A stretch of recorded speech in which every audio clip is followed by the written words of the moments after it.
testing adalah metode pengujian perangkat lunak yang berfokus pada fungsi sistem dari sisi pengguna tanpa mengetahui struktur internal kode program. Penguji ini hanya melihat input dan outputnya. Black box testing memiliki 5 teknik. Yang pertama, equivalence partitioning. Ini membagi data input dalam beberapa kelas yang dianggap sama hasilnya. Contohnya, input umur 0 sampai 120 dibagi menjadi valid dan invalid. Dan yang kedua, boundary value analysis. Ini menguji batas terendah dan batas tertinggi dari input. Contoh, batas umur 17 sampai 60 yang diuji hanya 16, 17, dan 60.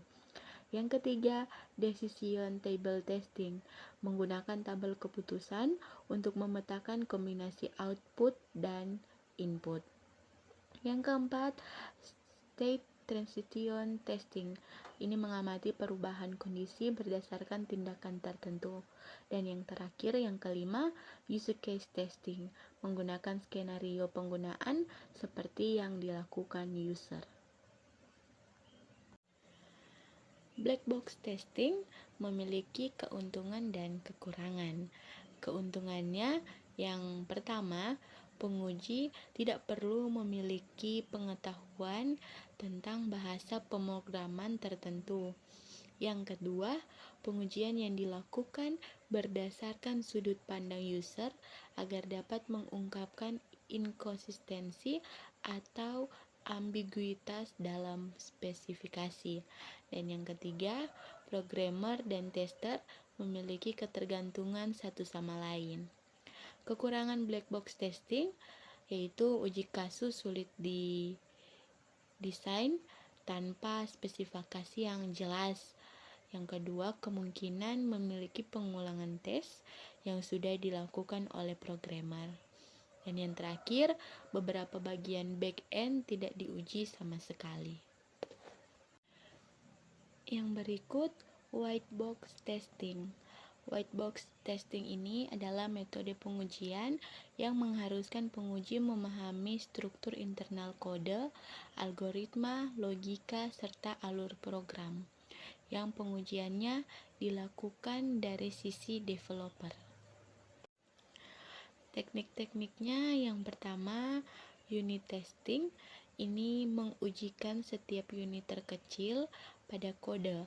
Yang kedua, control flow testing, menganalisis diagram alur atau flow chart untuk menguji jalur eksekusi.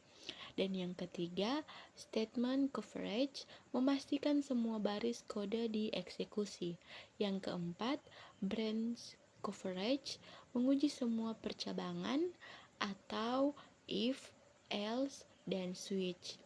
Yang kelima, path coverage, menguji semua jalur eksekusi yang mungkin terjadi dalam program. Dan yang terakhir, loop testing, menguji perilaku loop atau perulangan seperti for dan while. Kelebihan white box testing dapat menemukan bug tersembunyi di dalam kode, mengoptimalkan kode, dan memperbaiki alur logika, serta menghasilkan software lebih stabil dan efisien. Sedangkan kekurangannya membutuhkan pemahaman mendalam tentang kode, menghabiskan waktu jika sistem besar, dan hanya fokus pada internal, bukan fungsi end user. Jadi kesimpulannya, black box testing berfokus pada fungsi sistem dari luar, sedangkan white box testing memeriksa kode internal sistem. Keduanya saling melengkapi agar sistem informasi dapat berjalan dengan baik, aman, dan sesuai kebutuhan.